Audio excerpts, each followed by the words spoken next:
the identity. And you brought up the Pittsburgh Steelers a little bit last night on the phone. You know, I do. I watch that film. I worry about the Pittsburgh Steelers offense more than I thought I was going to worry about them when I got done watching the film. Because, you know, you sit there and you go, okay, it's Juju Smith-Schuster. But what else? What else is going to scare a defense? And I know you have some thoughts on that. Yeah. Well, I got many thoughts. It was it was alarming as a fan, and you know, and as a guy that's in this business, going, oh my gosh, you know, because you find out, you know, you see numbers and we see things, and that so-called number one receiver, we throw that title around really easy, and I think what I saw in that game, I think what the Patriots did on defense told us so much. How many times did they double-team Juju Smith-Schuster? I mean, I don't know if they did one time. If they did, maybe it was once. It was, well, of course, inside the 10-yard line, what do they do? They're always going to double the slides. They doubled him once. I think that was the only time that I saw. So he did not really distinguish himself with the one-on-one coverage. He had some success. But besides that, then James Washington, you know, I didn't see him really separate himself. So everybody is a good player, but when you got to go up one step, are you still a good player or a really good player? Right. And so that's tough. You know, Juju Smith-Schuster is not like what I call a speed burner in the NFL. No, definitely not. Right. You know, there's a lot of good corners now, and he's going to see a lot of one-on-one coverage, and it's going to be interesting to see what Pittsburgh does with all this. And, and you know, too, watching the Jets play, not getting off target here. Yeah, okay. But just watching Le'Veon Bell play the game and everything, and all the little things he brought to it, blitz protection, getting extra yards on the run, catching the ball off his shoe tops and never breaking stride, which was awesome. Catching in the jump ball and the two-point conversion. Yeah, and how big he looks in that damn uniform. Right. He looks like a defensive end. And, you know, you just forget. Last year, they don't miss him. James Conner is great. And, look, I even kind of said it to give James Conner some credit, but now that I see him both. Week after week you go, Le'Veon. Oh, my God. Yeah. I'm an idiot. So, yeah. But you got to, just to keep going on that. Yeah. So, Antonio Brown and Le'Veon Bell, we're talking about two of the top of their profession off of your team. Nobody has four top people like that. So they lost two, and they don't have two to replace them, and it makes a big difference in their team. I agree. That is an issue all over the NFL. I mean, you already heard it. Shotgun heaven. Shotgun heaven. I mean, while you're on it, the Steelers were in shotgun every play except for the first game of the play of the game and a play in the third quarter. It was just shotgun. Shotgun, 5 wide receivers, and oh my God. You just couldn't.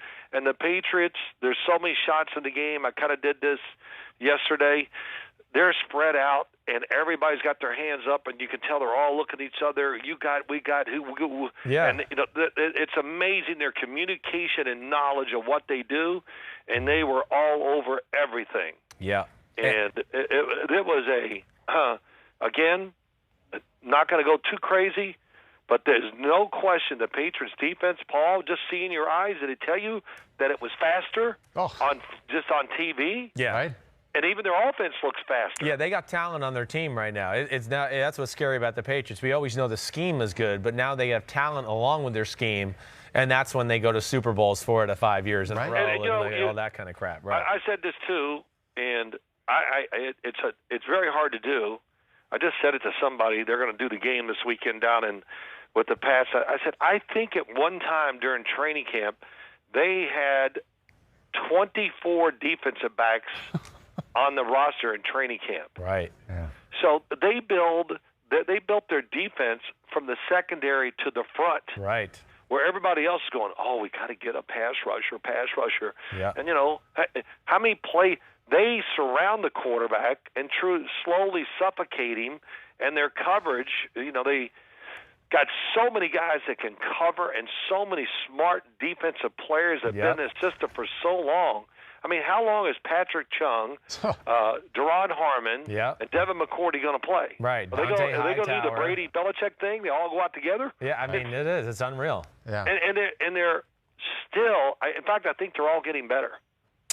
I really do. Yeah. Defensively, Flores leaves. I mean, in all intents and purposes, I mean, Bill Belichick's a defensive coordinator. You mentioned a moment ago, Phil, that you think every team wants to create a new identity each year. What did you recognize that was different about the Patriots' defense, in addition to just being really good?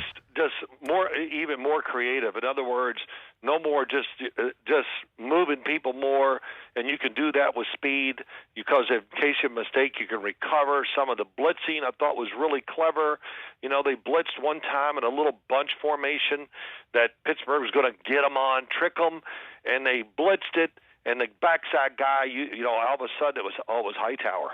Thank God Ben got the ball knocked down by John Simon, because if the ball is going to be completed, he's going to run into number 54, who is going to knock him out. And you just go, and I was watching it. As I watched it, I go, now, did they make this call before they saw the formation, or did they see the formation and change the defensive call? I think the second. Once they saw the formation, they knew the formation, and they go, ooh, they like to run this little – it was like the Seattle play in the Super Bowl, right? Yeah, there you go.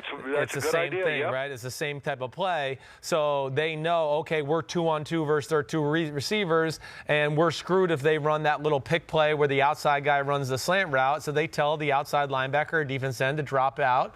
So we're not screwed if they do throw that slant. I think that's a check on the fly once they see the formation. Yeah, my thought is that too. I've told you this story. Who are the three? McGinnis, Vrabel, and Teddy Bruschi. Yeah. They're in a game, and there is some unbelievable thing the offense is going to try to do, and the three of them they've never talked about it. It's never been shown. Belichick had never, and they make the adjustment. And they call, they say, "Do they go through all their yelling at each other. The play runs, they stuff it out."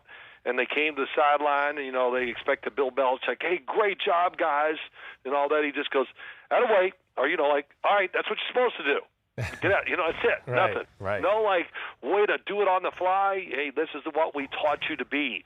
Think, figure it out, and get it done. And it was a great story. I think it was Mike Vrabel telling me the story. No, it wasn't Mike Vrabel. It was Willie McGinnis telling me the story. Yeah. And he goes, you think they'd give us a little break? No, that's, we expect that. It's the beauty in New England. And, Dad, you make a good point. Well, they're so good in the secondary right now, Paul, that he can go, I trust my secondary, so we can call anything on that end. But really what it does is it gives him great flexibility with his front seven and front six now to mess around. Oh, we want to play man.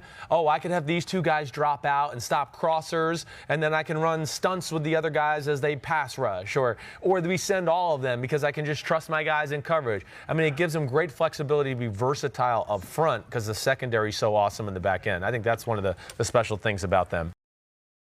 Hi, I'm Mike Tirico, and thanks for watching.